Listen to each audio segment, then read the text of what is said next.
Yo, balik lagi sama gue di channel Bermatin. Dan ya, pada kesempatan kali ini gue akan mengupdate untuk altcoin, yaitu adalah Cardano ya, atau ADA sama EGLD teman-teman.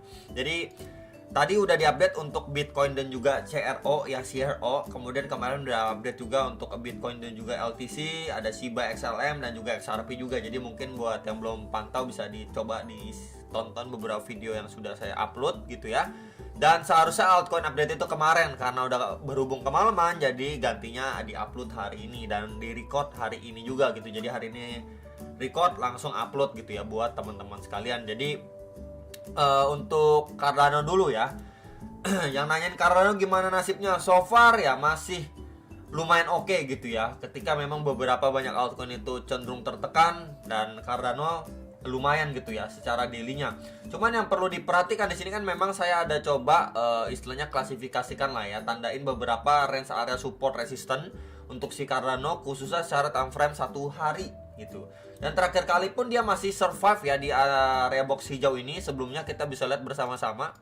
Ini menjadi resisten, sempat di flip menjadi support, resisten, and then di flip menjadi support gitu ya, support resisten lah. Ini di range kisaran 0,3654 sampai 0,3766 dolar. Terakhir kali dia retracement sampai kisaran sini, kemudian ya mampu bertahan, lanjut naik dan mantul ke next area resistannya nih di box putih ini, yang sebelumnya kita bisa lihat juga berfungsi menjadi area support resisten juga nih pada pergerakan sebelum-sebelumnya untuk si Cardano gitu ya. Jadi kalau misalkan kita gunakan bantuan kakek Fibo juga dari swing high yang terakhir ke swing low yang terakhirnya ya, maka ya kita bisa lihat ini precisely dia lagi ngetes di antara Fibo atau retracement 0,3 sampai 0,5 nya nih, di sekitar area itu. Ya pas juga di sini ada jam box putih yang tadi juga sudah saya sampaikan. Jadi memang di situ adanya confluence lah untuk resisten si Cardano. Bisa aja untuk skenario buruknya seperti apa ya, skenario buruknya ketika dia drop signifikan, mantul ketahan di sini, and then ya terjadi yang namanya dead cat bounce pattern untuk mungkin dia drop lagi ngejar area bawahnya gitu ya. Area bawah di sekitar berapa, lebih bawah lagi di bawah box hijau ini mungkin bisa kita tandain di sekitar area ini nih ya.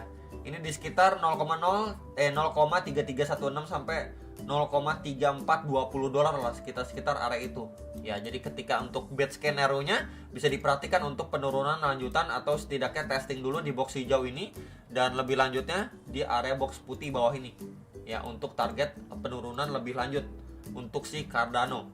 Oke. Kemudian kalau kita berbicara secara pattern ini secara daily by the way ya, kita bisa hubungkan juga untuk bagian bawahnya di sini. Oke. Ke bagian bawah atas lagi. Di sini kita bisa lihat 2 kali kena touch untuk bagian bawahnya, ini 1. Kemudian ini 2. Kemudian untuk bagian atasnya di sini kita bisa hubungkan dulu aja.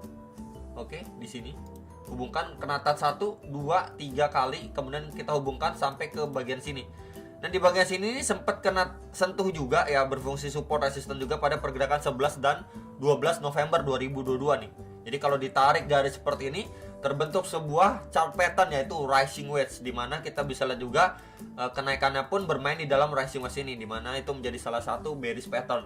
Jadi bisa diperhatikan jikalau memang untuk si Cardano ya at least dia turun pun ya, kita bisa expect ngetes nih ke trendline bawah ini. Mungkin kalau dia berproses gitu ya, nggak langsung drop, nggak langsung dump, berproses beberapa hari, mungkin kita bisa ekspektasikan dia testing di bagian support ya, ataupun support resisten box hijau ini, dan juga trendline support ini ya, let's say di sekitar 0,3638 lah, sekitar area itu. Tapi kalau misalkan si Cardano ini masih bisa melanjutkan kenaikannya lagi, kita bisa pantau untuk swing high terakhirnya plus juga dari box putih ini ya, yang mana sebelumnya ini menjadi support resisten juga nih. Ini di kisaran 0,4589 sampai 0,4710 dolar lah, sekitar area itu ya. Plus juga di sini udah dekat sekali dengan trendline resisten dari si rising wedge pattern-nya. Jadi mungkin buat teman-teman sekalian, sekarang ini posisinya si Cardano itu sebenarnya di tengah-tengah. Ya lagi di tengah-tengah nih. Either dia lagi testing resisten ini kemudian kena reject, ya rejection, kemudian testing bagian bawahnya, atau memang dari sini dia masih bisa lanjut naik lagi, ngetes strong resisten atasnya. Jadi ya benar-benar lagi di tengah-tengah nih posisinya si Cardano. Tapi kalau kita lihat untuk time frame yang lebih kecil ataupun movement terakhir dia seperti time frame 4 jam nih. Sebentar, coba kita ubah ke time frame 4 jam. melihat terakhir kali dia kena reject kuat, kemudian mantul di area supportnya gitu ya. Dan sekarang ini lagi testing di zonasi resistennya. Nih kita bisa lihat ya terakhir kali di sini kena reject lagi nih. Ya, kemudian berangsur turun. Kemudian di sini kita bisa lihat lumayan volatile, sempat naik nih ya tuh. Kita bisa lihat percobaan pertama kali naik, kemudian turun signifikan, mantul lagi di sini. Ya, jadi kita bisa lihat di sini memang adanya strong resistance.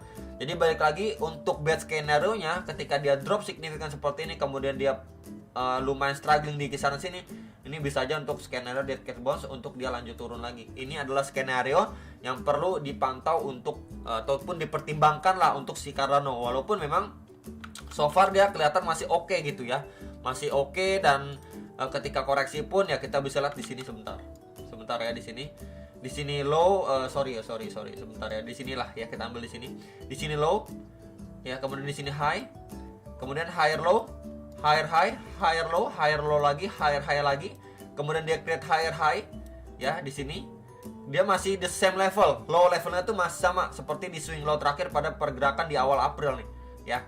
Jadi tinggal kita lihat apakah dari area sini gitu ya dia masih bisa melanjutkan sedikit uptrendnya di dalam rising wedge patternnya, atau akhirnya dia ngetes lagi nih di swing low terakhirnya dia di box warna hijau ini. Sekaligus kalau misalkan dia terbreakdown berarti udah mulai adanya patah trend dari uptrend. Kita bisa lihat di sini yaitu dari uptrend menjadi bisa aja downtrend teman-teman. Ya kalau misalkan dia ataupun kita tidak lihat dia create yang namanya higher high lagi, walaupun ya pergerakannya terbatas, dia malah kepentok di sini dan create yang namanya lower high. Ya di sini udah adanya transisi sebenarnya dari uptrend menjadi downtrend, dan ini menjadi hal yang perlu diwaspadai untuk movement ataupun pergerakan si Cardano secara struktur. Kita bisa lihat dari secara strukturnya.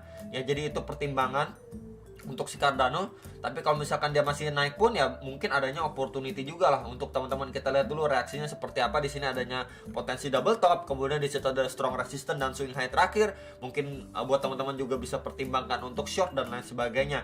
Tapi kalau misalkan dia terbreakdown retest ya baru bisa dimanfaatkan juga karena besar potensi untuk dia patah trend dari uptrendnya ya. Jadi itu sejenak untuk si Cardano.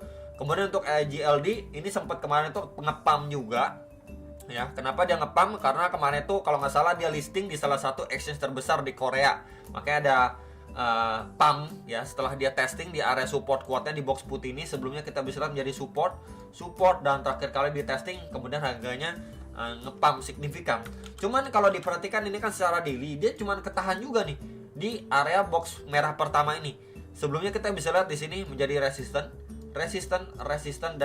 juga, dan dia ngepump cuman precisely ngetes kisaran sini kemudian drop bikin tail candle panjang. Ya kita bisa lihat pergerakan terakhirnya juga setelah dia ngetes di sini langsung red candle panjang juga gitu ya. Kurang lebih hampir sama kejadiannya untuk si AGLD ini secara daily time frame. Nah, posisi sekarang dia ini posisinya lagi testing terhadap resistance sebelumnya di sini. Nih, ya kenapa saya tandain di situ? Kita bisa lihat bersama-sama. Sebelumnya ini beberapa kali berfungsi menjadi resistance, and then di flip biasanya menjadi support. Ya ini secara daily. Ini di sekitar berapa? 43,06 sampai 44,34 dolar. Jadi let's say kalau saja AGLD masih mampu bertahan gitu ya, masih mampu bertahan di sekitar sini setelah dia naik signifikan, kemudian di sini koreksi mampu bertahan gitu ya. At least yang mungkin bisa kita ekspektasikan dia ngetes lagi nih ke strong resistance terdekatnya atasnya. Ya di sekitar ini dulu aja ataupun di swing high terakhirnya, baru next target kita bisa lihat di sekitar 52,26 sampai 54,53 dolar untuk si AGLD. Tapi kalau misalkan dari sini dia loss momentum ya, kemudian dropnya signifikan, ya mungkin kita bisa pantau di area bawahnya ini di sekitar area 35,95 sampai 37,94 dolar untuk si AGLD secara daily. Tinggal kita lihat aja di sini menjadi key levelnya dia. Apakah key levelnya itu mampu bertahan untuk angkat lagi atau akhirnya dia loss momentum, breakdown, retest untuk dia lanjut turun ngetes ke bagian bawahnya. Ya, jadi ini menjadi key level nih di sini. Ini menjadi key level untuk AGLD saat ini. Nah, kemudian kalau kita berbicara untuk pattern, di sini juga kita bisa tambahkan nih dari bagian bawahnya ketemu dengan bagian bawah. Di sini at least 2 kali kena sentuh. Ya, ini testing pertama dan ini testing kedua. Kemudian untuk bagian atasnya di sini juga kita bisa hubungkan ya, beberapa kali ini kena sentuh atau kena touch lah ya untuk si AGLD. Di sini kita bisa lihat kena sentuh 1, kena sentuhan 2 ya. Kemudian di sini 3 4 kali dan di sini kelima kali nih. 5 kali kena sentuh teman-teman untuk di trendline bagian atas, dan so far kita bisa lihat ini falling wedge yang cukup besar. Ya tinggal kita lihat aja apakah dari area sini dia loss momentum kemudian drop lagi ya, ngetes bagian bawahnya sini. Untuk bad skenario-nya atau skenario terburuknya adalah dia malah ngetes ke bagian bawah si trendline support ini. Ya, ini di sekitar 28 sampai 30 dolar, nah sekitar range area itu bisa diperhatikan atau dipantau sama teman-teman sekalian. Cuman yang menarik adalah untuk si AJLD, ketika memang ini secara daily kita bisa lihat ya, dia create namanya ini lower low lagi, kemudian somehow dia ketahan di sini. Dia tidak create yang namanya lower low dari lowest area pada awal Januari 2023 ini. At least masih memberikan tren positif lah untuk pergerakan si AJLD. Jadi kalau misalkan secara strukturnya dia belum create yang namanya lower low, dia malah masih ngangkat bertahan di sekitar sini gitu ya. And then untuk good scanner dia mampu break retest gitu ya. Ya ini bisa melanjutkan uptrendnya si AJLD lah. Bisa dibilang mengakhiri downtrendnya dia untuk beberapa waktu gitulah teman-teman ya. Karena kita bisa lihat dia tidak create yang namanya lower low dari lows area atau swing low terakhir dia, malah dia masih bertahan di atas area ini di sekitar 36-37 dolarnya gitu ya. Jadi tinggal kita lihat pantau bersama-sama. Di sini juga adanya potensi untuk double bottom. Ini bottom 1, bottom kedua. Kemudian box putih tengah ini menjadi neckline-nya dia gitu ya. Tinggal kita lihat aja kalau misalkan dari situ dia mampu bertahan di sini. Dia mampu bertahan untuk break and retest, mungkin waktu retestnya bisa dimanfaatkan sama teman-teman ketika dia untuk melanjutkan penguatannya atau bahkan ngetes sampai di sekitar 62 sampai 65 dolar untuk si AJLD nih di sekitar area ini. Ini area ini gitu ya. Jadi palingan itu yang perlu diperhatikan sama teman-teman ketika memang dia breakdown, bisa diperhatikan untuk dua area ini, satu dan juga trendline support ini. Tapi kalau misalkan dia masih mampu break and retest ya, ini waktu retestnya bisa dipertimbangkan lah untuk teman-teman sekalian gitu ya. Jadi palingan itu untuk update si AJLD, kemudian juga untuk Cardano. At least itu beberapa hal yang perlu dipantau. Kemudian kalau kita lihat untuk time frame kecilnya, time frame 4 jamnya, dan ya dia masih mencoba bertahan di atas area support resisten di box putih ini. Ketika dia udah naik di sini, retest, naik lagi, and then ini mulai struggling nih dia. Jadi kalau misalkan somehow dia masih mampu bertahan di sini, create base untuk lanjut naik bahkan break, itu sangat bagus lah untuk si AJLD ya. Jadi palingan itu yang bisa saya sampaikan, semoga bisa terbantu dan sampai jumpa untuk next video. Salam profit.